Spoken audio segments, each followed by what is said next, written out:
స్తుతి మహిమా ఎల్లప్పుడూ దేవునికి ఇచ్చెదము. హల్లెలూయా స్తుతి మహిమా ఎల్లప్పుడూ దేవునికి ఇచ్చెదము.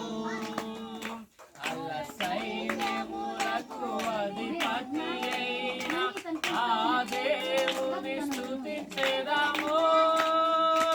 అల్ల సైన్యములకు అధిపతి అయిన ఆ దేవుని స్తుతించెదము. అలసాంధ్రను దాటించిన ఆ యెహోవాను స్తుతించెదము. అలసాంధ్రములను దాటించిన ఆ యెహోవాను స్తుతించెదము. హల్లెలూయా స్తుతి